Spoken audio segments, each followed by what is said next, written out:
الحمد للہ رب العالمین والصلاة والسلام علی سید الانبیاء والمرسلین اما بعد فاعوذ باللہ من الشیطان الرجیم بسم اللہ الرحمن الرحیم۔ الحمدللہ، جیسے کہ آپ کو بتایا گیا ہوگا کہ آج 14ویں سپارے کے ثلث سے آغاز ہوا اور پورا 15واں سپارہ شامل رہا۔ اس طرح 100واں سپارے کی تلاوت ہوئی اور اس میں سورہ بنی اسرائیل کی کچھ آیات آج درس کے لیے منتخب کی گئی ہیں۔ سب سے پہلی جو آیت ہے اس میں اللہ تعالیٰ نے سفر معراج کا تذکرہ فرمایا اور بڑی معروف آیت ہے۔ سبحان الذی اسری بعبدہ لیلا من المسجد الحرام الی المسجد الاقصی الذی بارکنا حولہ لنریہ من آیاتنا انہ هو السمیع البصیر۔ پاک ہے وہ ذات جو لے گئی رات کے مختصر ترین حصے میں اپنے بندہ خاص کو مسجد حرام سے اس مسجد اقصی تک جس کے ارد گرد ہم نے برکت رکھی تاکہ ہم دکھائیں اسے اپنی کچھ نشانیاں، بے شک اللہ تبارک و تعالی وہی سننے والا دیکھنے والا ہے۔ تو سفر معراج نبی کریم صلی اللہ علیہ وسلم کی ہجرت سے 2 یا 3 سال پہلے معرض وجود میں آیا۔ اللہ تعالیٰ نے اپنے حبیب کو 7 آسمانوں کی اور جنت کی سیر فرمائی، جہنم کے بہت سارے احوال سامنے ظاہر فرمائے اور عذابات قبر دکھائے۔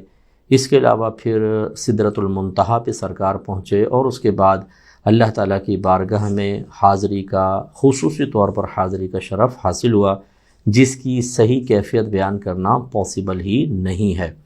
اس کی وجہ یہ ہے کہ اللہ تعالیٰ جگہ سے پاک و صاف ہے،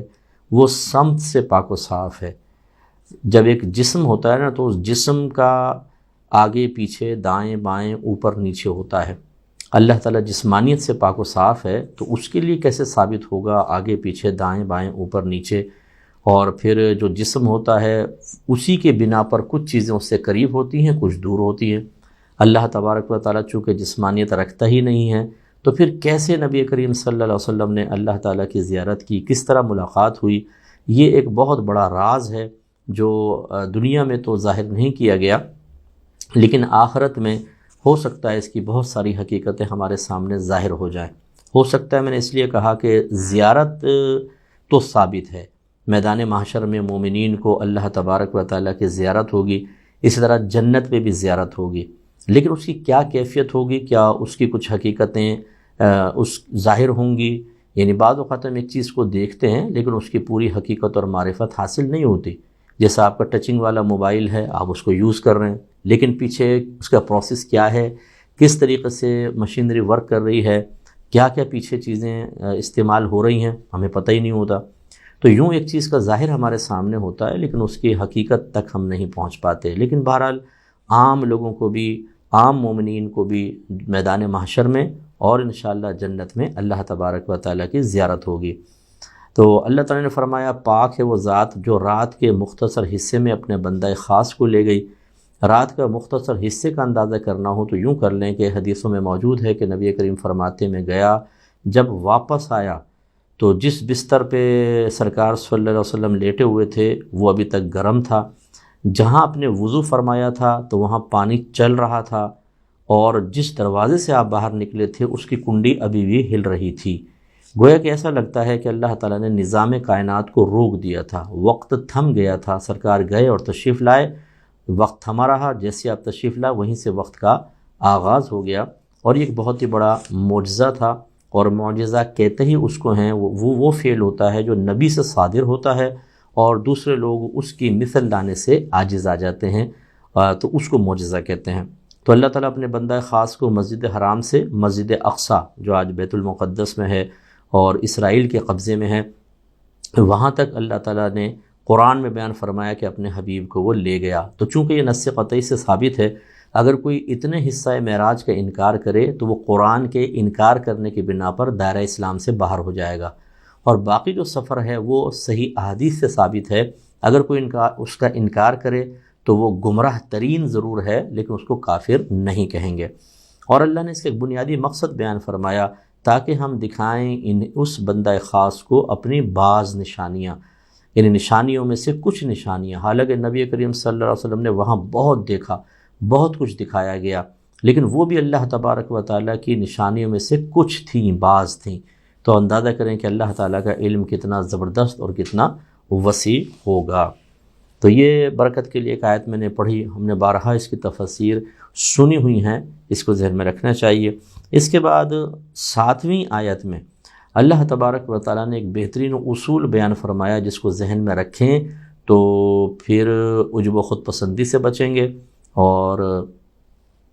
اللہ تبارک و تعالیٰ پہ معاذ اللہ بعض اوقات نیک عمل کر کے جو ہم بعض جو غیر تربیت یافتہ ہوتے ہیں سمجھتے ہیں کوئی احسان کر دیے، شاید ان کا دماغ ٹھکانے پر آئے گا، اور دوسرا جو خرابیاں ہوتی ہیں اس کا بلیم دے دینا معاذ اللہ تبارک و تعالیٰ کو کہ جی اللہ نے ایسا کروا دیا، اللہ تعالیٰ نہ چاہتا تو کہ ایسا نہ ہوتا۔ ان چیزوں پر جو مصر ہوتے ہیں اور غلط سوچ کے حامل ہوتے ہیں، ان کے لیے یہ آیت بہترین ہے۔ اللہ تعالیٰ فرماتا ہے ان احسنتم، اگر تم نیکی کرو گے، احسنتم لانفسکم، تو تم اپنے لیے نیکی کرو گے، وَإِنْ أَسَأْتُمْ، اور اگر تم برائی کرو گے، فَلَهَا، تو اسی اپنی جان کے لیے کرو گے۔ یعنی اس کا مطلب یہ ہے کہ ہم اگر کوئی نیکی کر رہے ہیں، 5 وقت نماز پڑھتے ہیں، روزے رکھتے ہیں، قرآن پاک کی تلاوت کر رہے ہیں، دیانتداری سے کام کرتے ہیں، سچ بولتے ہیں، اللہ پہ کوئی احسان نہیں، یہ ہم اپنے لیے کر رہے ہیں، اس کا بدلہ ہمیں آخرت میں ملے گا۔ لہٰذا یہ یاد رکھیے کہ جب ہم کوئی عبادات کرتے ہیں، بعض لوگ جب طویل عبادت کرتے ہیں اور عرصے دراز سے کر رہے ہوتے ہیں، اگر کسی مشکل میں پھنس جائیں، کرائسس میں پھنس جائیں، تو شیطان ان کے ذہن میں بعض اوقات یہ خیال ڈال دیتا ہے کہ یار اتنی عبادات کی، اللہ نے مجھے یہ ایسا صلہ دیا۔ تو بھائی وہ عبادات آپ اللہ کے لیے نہیں کر رہے تھے، نیت تو ہم یہی کرتے ہیں کہ ہم اللہ کے لیے عبادت کر رہے ہیں، مراد یہ ہے کہ وہ اللہ کے فائدے کے لیے نہیں کر رہے تھے، فائدہ تو ہماری طرف ہی متوجہ ہوگا، تو کون سا اللہ تعالیٰ پہ احسان کیا، اس لیے اس خیال کو نکالنا چاہیے۔ اسی طرح اگر ہم برائی کرتے ہیں تو وہ ہماری ذات کے لیے ہے، اس کا نقصان کوئی اللہ تعالیٰ کو نہیں ہوگا، ہمیں ہوگا۔ یہ جو بعض لوگ پھر باغی ہو جاتے ہیں، اللہ کی اطاعت نہیں کرتے، رسول کی اطاعت نہیں کرتے، تو کیا اللہ تعالیٰ کو کوئی نقصان ہوگا؟ نبی کریم صلی اللہ علیہ وسلم کو کوئی نقصان ہوگا؟ کچھ نہیں، یہ ہمارا اپنا ہی نقصان ہوگا، اس لیے اس چیز کو ذرا اپنے ذہن میں رکھنا چاہیے۔ اس کے بعد 22، 23 اور 24ویں آیت میں اللہ تبارک و تعالیٰ نے والدین کے بارے میں بیان فرمایا، اور یہ ہر ایک کو بہت اچھے انداز سے سننا چاہیے، سمجھنا چاہیے، ذہن میں محفوظ رکھنا چاہیے، اور ان آیات کے تقاضے کے مطابق عمل اختیار کرنا چاہیے۔ اللہ تعالیٰ فرماتا ہے وَقَضَىٰ رَبُّكَ أَلَّا تَعْبُدُوا إِلَّا إِيَّاهُ، اور حکم فرمایا، یہ فیصلہ فرمایا آپ کے رب نے کہ نہ عبادت کرو تم مگر اسی رب کی۔ وَبِالْوَالِدَيْنِ إِحْسَانًا، اور اللہ تعالیٰ نے حکم فرمایا والدین کے ساتھ احسان کرنے کا، اچھا سلوک کرنے کا۔ اما یبلغن عندک الکبر احدہما، اگر پہنچے ان دونوں میں سے، پہنچ جائے تیرے نزدیک ان دونوں میں سے کوئی پہنچے بڑھاپے تک، ان دونوں میں سے ایک، او کلاہما، یا دونوں ہی بڑھاپے تک پہنچ جائیں، فلا تقل لہما اف، تو نہ کہہ تو ان دونوں کے لیے اف، ولا تنہرہما، اور نہ تو ان دونوں کو ڈانٹ۔ بڑھاپے کا ذکر خاص طور پہ اس لیے کیا کہ جوان ذرا والد صاحب ہوں تو بچے تھوڑا ڈرتے ہیں، ماں توانا ہو تو ذرا خوف آ ہی جاتا ہے، لیکن جب والدین بڑھاپے کی دہلیز پہ قدم رکھتے ہیں، اور اب اگر وہ فرض کر لیں کبھی اولاد کو مارے بھی تو اپنا ہی ہاتھ بیچاروں کا جھنجھنا جاتا ہے، اور کافی دیر تک وہ دباتے رہتے ہیں، اور بچوں کو یقین ہو جاتا ہے کہ اب ہم بہت مضبوط ہو گئے، انڈیپینڈنٹ ہو گئے ہیں، خود اپنا کماتے ہیں، جوان ہو گئے ہیں، قد باپ کے قد سے اوپر نکل گیا ہے، لمبے چوڑے ہو گئے ہیں۔ یہ چیزیں بسا اوقات بوڑھے ماں باپ کے سامنے بدتمیزی پر مجبور کر دیتے ہیں، اور خاص طور پہ بعض نوجوان ایسے ہوتے ہیں کہ شادی کے بعد بیوی کے عشق میں ایسا مبتلا ہو جاتے ہیں، ایسے اس کی زلفوں کے اسیر ہو جاتے ہیں کہ بوڑھے ماں باپ بوجھ لگنے لگتے ہیں، اور پھر ہم ان کو ڈانٹنا، ڈپٹنا، جھڑکنا، لہجے کو سخت رکھنا، گھور کر دیکھنا، ان کے سمجھانے پر جھنجھلاہٹ کا اظہار کرنا، ان کے مشوروں کو بے دردی سے رد کرنا جس سے ان کی دل آزاری ہو، یہ ہمارا معمول بن جاتا ہے۔ یہ اچھی طرح یاد رکھیں کہ والدین کا بڑا مقام و مرتبہ ہے، اور یہاں پہ غور کریں، اللہ تعالیٰ نے یہ نہیں فرمایا اگر تمہارے والدین نیک ہوں تو تم ایسا کرنا، نیک ہوں، فاسق ہوں، فاجر ہوں، گناہ گار ہوں، ہاں کافر کا کوئی ادب احترام نہیں ہوتا، جب مسلمان ہیں تو بہرحال ان کا ادب اور احترام ہوگا۔ یہاں جو فرمایا کہ انہیں اف مت کہو، اس سے مراد تلفظ اف نہیں ہے، بلکہ علماء فرماتے ہیں مراد یہ ہے کہ چونکہ اف سے ماں باپ کو اذیت پہنچتی ہے، لہٰذا کوئی اذیت پہنچانے والا کام جان بوجھ کر نہ کرو۔ اب مثال کے طور پر اگر کوئی یہ کہے کہ جی ماں باپ کو گالی دینا صحیح ہے، مارنا پیٹنا صحیح ہے، اور آپ کہیں کہ بھئی یہاں تو اف کہنا منع ہے اور تم مار پیٹ کی بات کر رہے ہو، وہ کہے دیکھو اف منع ہے نا، مارنا کہاں منع کیا ہے، گالی دینا کہاں منع کیا ہے۔ تو یہ سمجھ لیں، میں نے اسی لیے آپ کو عرض کیا کہ یہاں اف سے مراد تلفظ اف نہیں ہے، بلکہ ہر وہ فعل مراد ہے جس سے ماں باپ کو اذیت و تکلیف پہنچے، اور ان دونوں کو ڈانٹو مت۔ بعض اوقات بعض ہم سے مسئلہ پوچھتے ہیں کہ مفتی صاحب والدین کو دوا کا کہتے ہیں تو والدہ دوا نہیں کھاتی، والد صاحب ضد میں آ جاتے ہیں تو پھر ہم ان کو ڈانٹتے ہیں، تھوڑا سخت لہجہ کرتے ہیں تو وہ مجبور ہو کے کھاتے ہیں، کہ ایسا کرنا صحیح ہے؟ تو اکثر ہم سمجھاتے ہیں کہ ایسا صحیح نہیں ہے۔ ہاں اگر یہ ہے کہ نہیں کھائیں گے تو بیچاروں کو اذیت اور تکلیف ہوگی اور اس کی وجہ سے پورا گھر ڈسٹرب ہوگا، تو تھوڑی بہت اس طرح کی مطلب زبردستی کرنا ان کو کھلانے کے سلسلے میں کہ وہ مطلب بیچارے اپنے فائدے کی چیز کو حاصل کر لیں، تو اس کی تھوڑی سی گنجائش نکلے گی، لیکن اس پہ بھی استغفار اللہ کی بارگاہ میں توبہ کریں، لیکن ڈانٹنا ڈپٹنا، مارنا پیٹنا، جھڑکنا یہ شرعاً جائز نہیں ہوگا۔ میری کتاب یہ جو قرب الہی ہے، اس میں نے ایک چیپٹر ڈالا ہے انسان کی اللہ تعالیٰ کی بارگاہ میں قرب حاصل کرنے کی کوششوں کے سلسلے میں جو بہت بڑی رکاوٹیں ہیں، ان میں ایک ماں باپ کی نافرمانی بھی ہے۔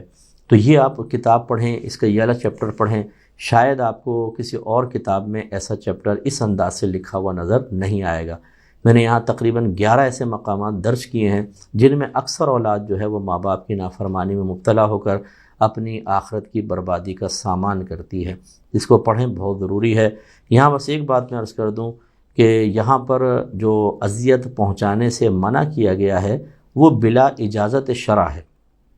اگر شریعت کے حکم کو پورا کرتے ہوئے آپ باعث اذیت بن جائیں تو آپ کے لیے کوئی گرفت نہیں ہے۔ مثال کے طور پر ماں باپ کسی گناہ کے بارے میں کہہ رہے ہیں تم یہ گناہ کرو، مثلا ہمارے لیے جھوٹ بولو،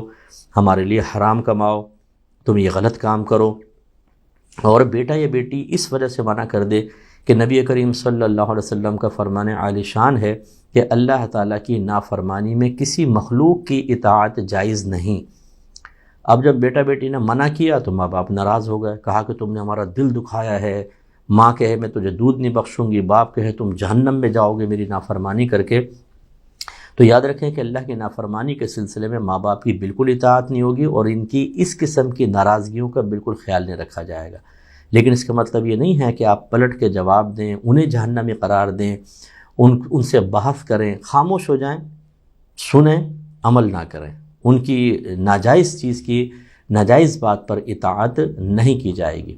اسی طرح ضمناً ایک بات عرض کر دیتا ہوں، بعض اوقات میاں بیوی میں آپس میں جھگڑے ہو جاتے ہیں، سپریشن ہو جاتی ہے، اور ہر ایک یہ چاہتا ہے کہ اولاد میرا ساتھ دے۔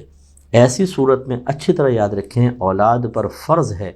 کہ نہ وہ باپ کی فیور میں ماں سے بدتمیزی کر سکتی ہے، اور نہ ماں کی طرفداری کر کے باپ کی آنکھوں میں آنکھیں ڈال کے گفتگو کر سکتی ہے۔ وہ ان دونوں کا معاملہ ہے،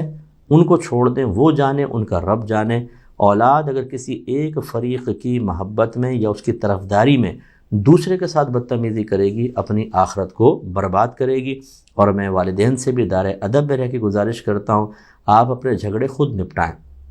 اپنی اولاد کو قریب کر کے گروپ بازی نہ کریں۔ آپ اپنی اولاد کو اپنے ہاتھوں سے جہنم کی طرف دھکیلیں گے، یاد رکھیں یہ ان کو اس بدتمیزی پہ نہ ابھاریں۔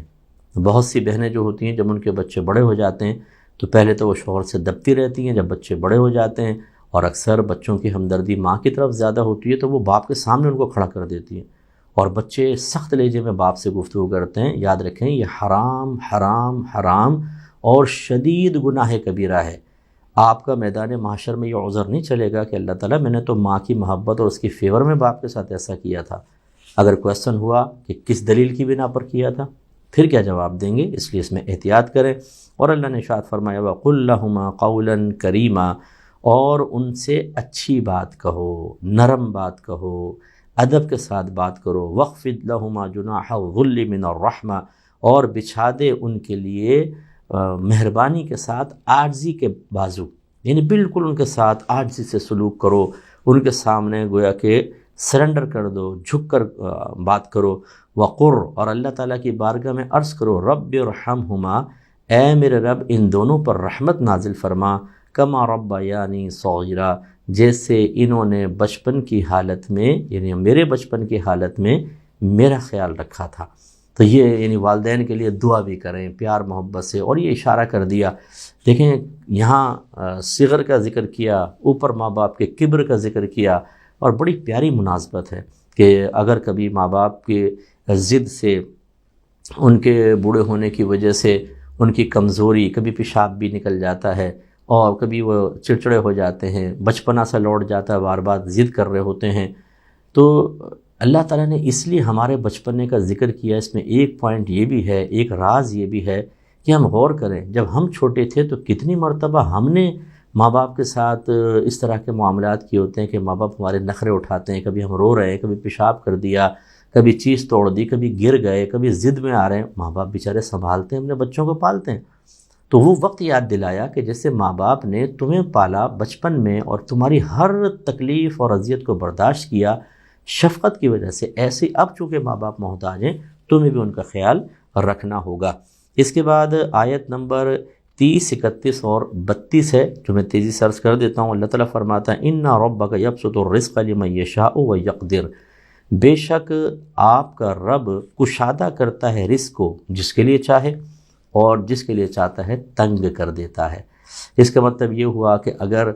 ہمیں کشادگی رزق حاصل ہے، اسے اپنا کمال نہ سمجھیں، اللہ تبارک و تعالیٰ کا کمال ہی ہے۔ اور اگر رزق میں کمی ہے تو شکوہ شکایت نہ کریں، کیونکہ اللہ تعالیٰ اپنے بندوں کو بعض اوقات کم دے کر بھی آزماتا ہے۔ اور دوسرے یوں نہ کریں، تم تو نکمے ہو، تم تو نکھٹو ہو، تم دیکھو دنیاوی ترقی نہ کر سکے۔ ارے بھائی، آپ کو اگر زیادہ ملا ہے تو یہ میرا رب کا کمال ہے، اسے اگر کم ملا ہے، اگر اس کی اپنی کوتاہی ہے تو ٹھیک ہے، وہ آپ کوتاہی کی نشاندہی کر سکتے ہیں۔ جیسے جب نوجوان پڑھ رہے ہوتے ہیں اس وقت لڑکیوں کے پیچھے لگ جاتے ہیں، کبوتر بازی میں لگے ہوئے ہیں، نشے میں لگے ہوئے ہیں، آوارہ گردیوں میں لگے ہوئے ہیں، پھر فیل ہوتے ہیں اور آگے اچھی جابس نہیں ملتی، پھر وہ تھوڑا بہت لمیٹڈ کما سکتے ہیں۔ اس صورت میں اگر کوئی ان کو کہے گیا تم نے اپنا وقت برباد کیا ایسا، یہ تو ٹھیک ہے۔ لیکن ایک شخص نے محنت بھی کی، سب کچھ ہے، پھر اس کو مطلوبہ جاب نہ مل سکی، مطلوبہ اس کو آمدنی حاصل نہ ہو سکی، اس کو ٹارچر کرنا اور یہ کہنا کہ تم نکمے ہو، تمہاری تو قسمت ہی خراب ہے معاذ اللہ، یہ غلط طریقہ ہے۔ اللہ تعالیٰ جس کو چاہتا ہے کشادگی رزق سے نوازتا ہے، اور جس کو چاہتا ہے رزق میں تنگی دیتا ہے۔ اِنَّهُ كَانَ بِعِبَادِهِ خَبِيرًا بَصِيرًا، بے شک اللہ تبارک و تعالیٰ اپنے بندوں سے خبردار بھی ہے اور ان کو دیکھنے والا بھی ہے۔ یعنی یہ مت سمجھو کہ اللہ تعالیٰ غافل ہے، اگر آپ کو زیادہ دیا ہے تو وہ خود پسندی میں مبتلا نہ ہو، تکبر نہ کرو، اللہ دیکھ رہا ہے۔ اور اگر آپ تنگ دستی میں مبتلا ہے تو یہ نہ سوچو اللہ غافل ہو گیا، اللہ نے مجھے کم دیا، اللہ جانتا ہے سب ہمارے معاملات، اس نے ہم پر آزمائش ڈالی ہے، اس لیے یاد رکھیں کہ اس طرح شکوہ شکایت مناسب نہیں۔ وَلَا تَقْتُلُوا أَوْلَادَكُمْ خَشْيَةَ إِمْلَاقٍ نَحْنُ نَرْزُقُهُمْ وَإِيَّاكُمْ، اور نہ قتل کرو اپنی اولاد کو بھوک کے ڈر سے، رزق وغیرہ کے ڈر سے کہ کھائے گی کہاں سے، ہم انہیں رزق دیں گے اور تمہیں بھی رزق عطا فرمائیں گے۔ اِنَّ قَتْلَهُمْ كَانَ خِطْئًا كَبِيرًا، بے شک اولاد کا قتل کرنا بہت بڑی خطا ہے۔ تو اس سے وہ درس حاصل کریں کہ بعضوں کے بچے حمل جب ٹھہرتا ہے تو 4 ماہ کے ہو جاتے ہیں، بعض اوقات 4 ماہ کے بعد تو یاد رکھیں بچے میں جان پڑ جاتی ہے۔ اس کو ایبورشن کروانا ایسا ہے جیسے ایک زندہ انسان کو قتل کرنا، اور اس سے کم ہو۔ اب اگر صحیح مجبوری ہے کوئی تو پھر ایبورشن کروا سکتے ہیں، عورت کی جان کو خطرہ ہے، پہلے ہی 4-5 بچے ہیں، ان کی تربیت مشکل ہے، پرورش مشکل ہے،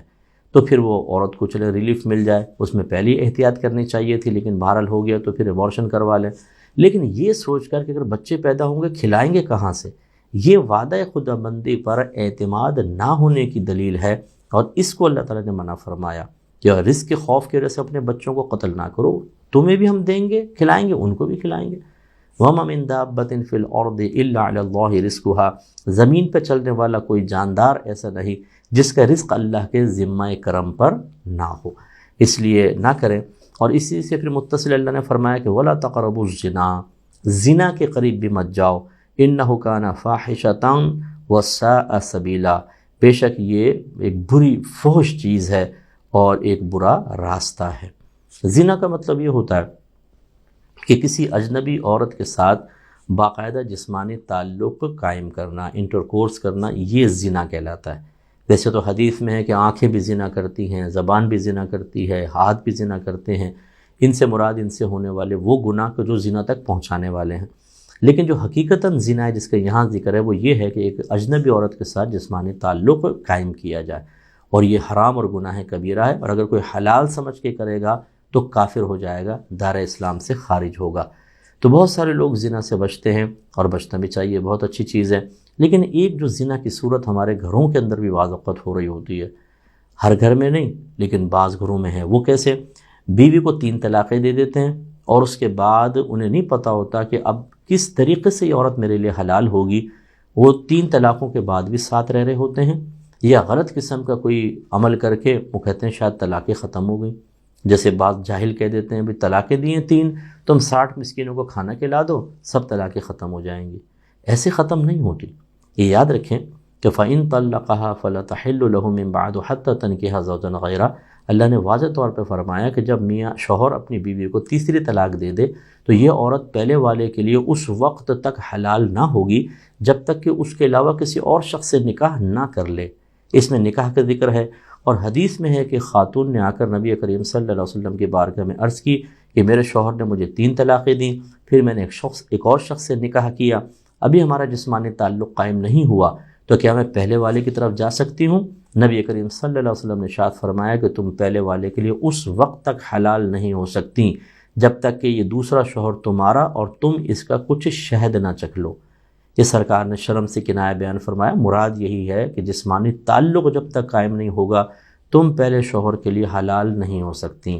اس کا طریقہ یہ ہوتا ہے کہ اگر پہلے شوہر نے 3 طلاقیں دیں، عورت اس کی عدت گزارے گی، اس کے بعد پری پلان نہیں، مشروط نہیں، کسی اور شخص سے نکاح کرے گی، ان میں باقاعدہ جسمانی تعلق قائم ہو، پھر وہ شخص فوت ہو جائے یا اپنی مرضی سے اس عورت کو طلاق دے دے، پھر یہ اس کی عدت گزار کر پہلے شوہر کی طرف آ سکتی ہے۔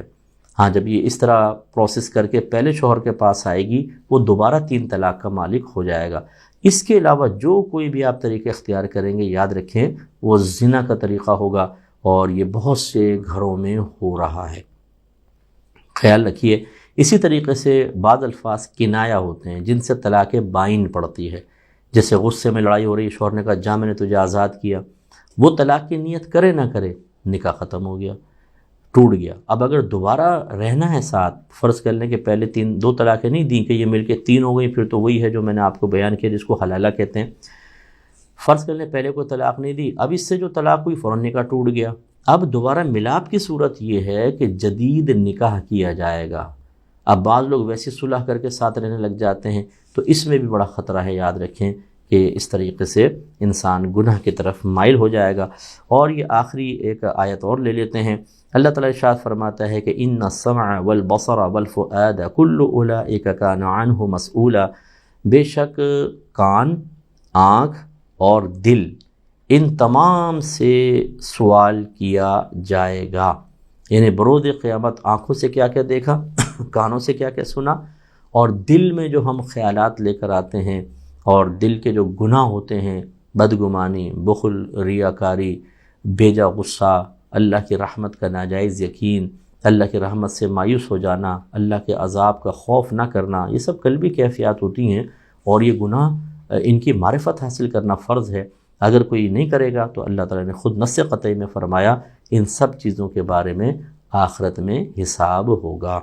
ہماری قرب الہی کتاب آپ لیں، اس کے 10واں چیپٹر پڑھیں، قلبی احوال اور اس کی اصلاح کے سلسلے میں بہترین بیان آپ کو نظر آئے گا۔ یہ اس لیے نہیں کہ میں نے کتاب لکھی ہے، اس لیے کہ اللہ تبارک و تعالیٰ کے قرآن، اس کے نبی کریم کی حدیثوں اور بزرگوں کے اقوال، اور پھر جو ہمارے مشاہدات، ہمارے تجربات ہیں، جو ہمارے اساتذہ کا فیض ہے، اس کو یہاں جمع کیا گیا۔ آپ پڑھیں گے آپ کو بہت ہی لطف آئے گا انشاءاللہ، اور بہت کچھ سیکھنے کو ملے گا۔ تو آج یہاں تک ہی رکھتے ہیں،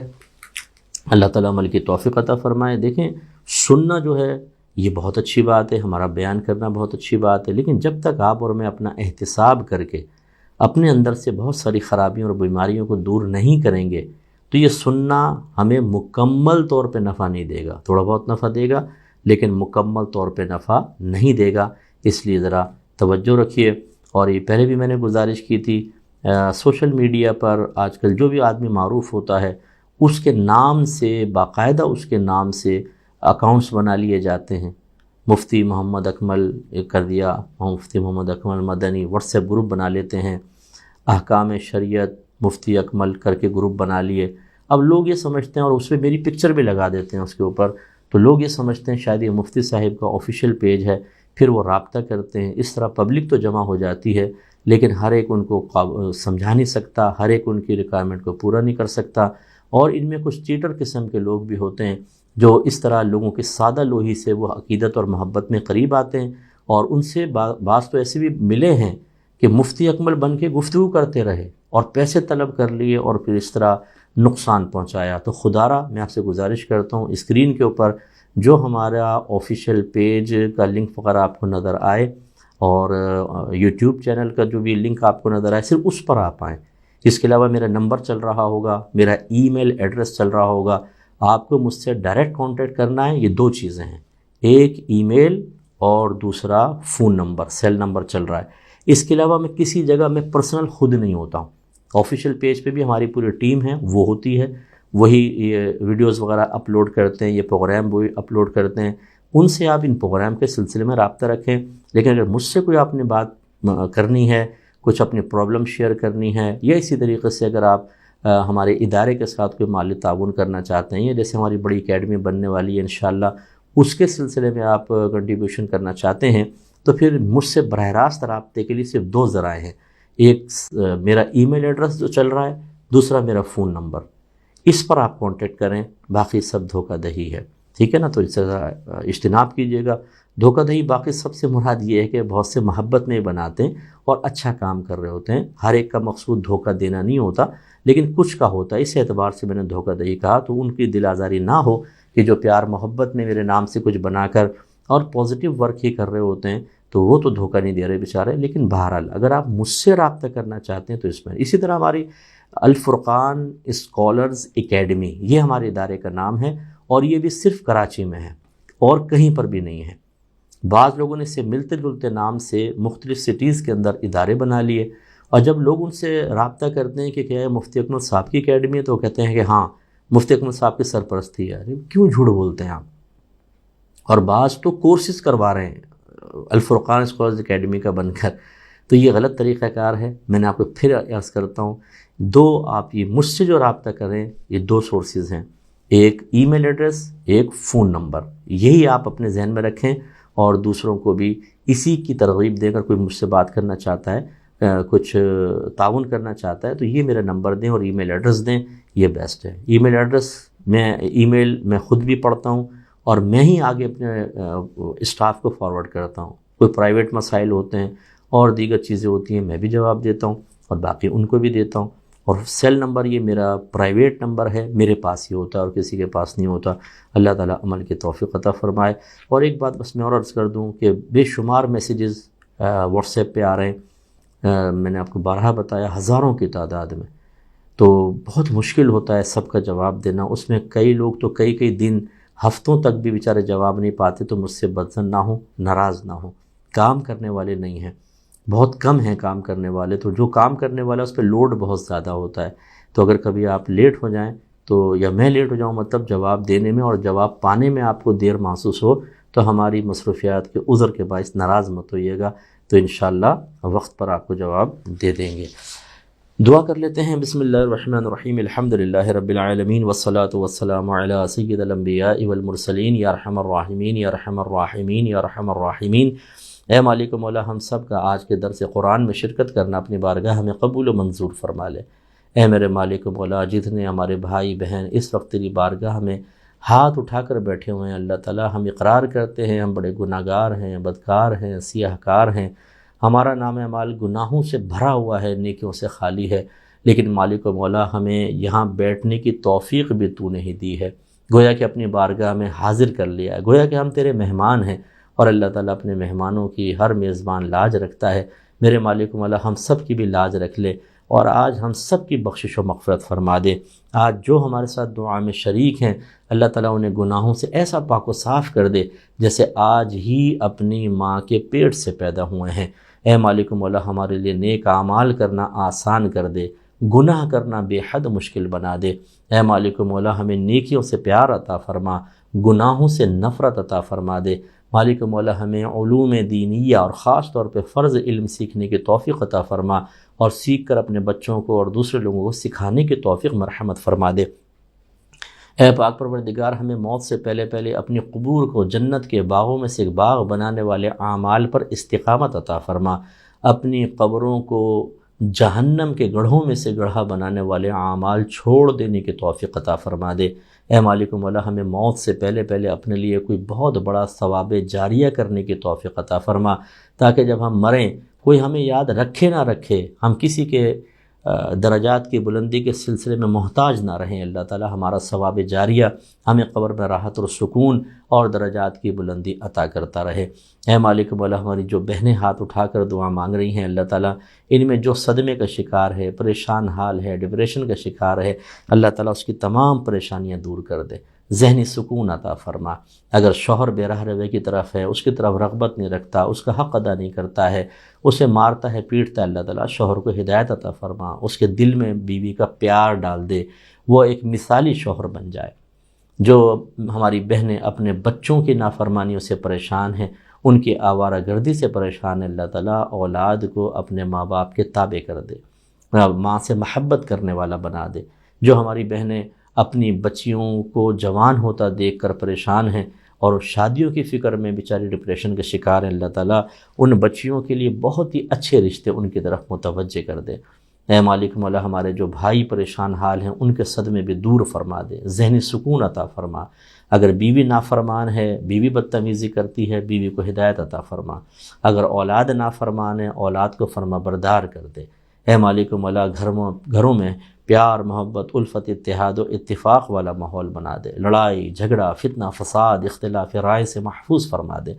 اے مالک مولا ہمیں اپنے بڑوں کا ادب کرنے، چھوٹوں پہ شفقت سے پیش آنے کی توفیق عطا فرما۔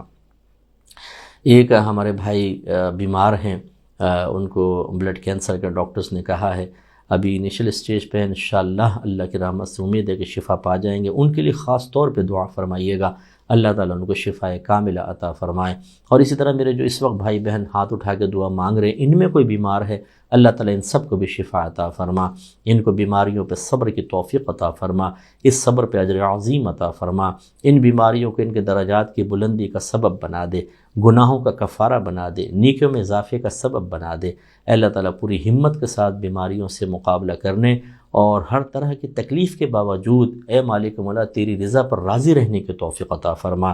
جو لوگ ان بیماروں کی تیمارداری پر مقرر ہیں اللہ تعالیٰ انہیں وسعت قلب، خوش دلی کے ساتھ اس خدمت کو سر انجام دے کر اپنے درجات کی بلندی کا سامان کرنے کی توفیق عطا فرما۔ جھنجھلاہٹ، مارنا، پیٹنا، طنز کرنا، اللہ تعالیٰ ان چیزوں سے اپنے ثواب کو ضائع کرنے سے بچنے کی توفیق عطا فرما۔ خصوصی طور پر دعا فرمائیں ہمارے ان بھائی بہنوں کے لیے جو ہمارے ادارے الفرقان اسکالرز اکیڈمی سے کسی بھی طریقے کا ایسا تعاون کرتے ہیں کہ ہمیں ذہنی سکون ملتا ہے، ہم یکسوئی سے کام کر سکتے ہیں۔ اللہ جس نے تیرے دین میں آسانی پیدا کر دی، مالک و مولا تو اسے دنیا، آخرت، قبر، موت کے وقت بے شمار آسانیاں عطا فرما۔ اے مالک و مولا خصوصاً جو ہماری نئی اکیڈمی کے سلسلے میں تعاون کر رہے ہیں اللہ تعالیٰ ان کو بہت بہت عطا فرما، دنیا میں بھی آخرت میں بھی ان کے اس عمل میں اخلاص عطا فرما، ان کے لیے یہ عمل بہت بڑا ثواب جاریہ بنا دے، میدان محشر میں نجات کا ذریعہ بنا دینا۔ اللہ تعالیٰ ان کو دنیا میں بھی عطا فرما، آخرت میں بھی عطا فرما، ان کی تمام فکریں، پریشانیاں، مصیبتیں، آفتیں، ذہنی ٹینشن دور فرما دے، ان کے اٹکے ہوئے کاموں کا غیب سے حل بتا دے۔ اے اللہ تعالیٰ ان کو ہر پریشانی سے محفوظ فرما دے۔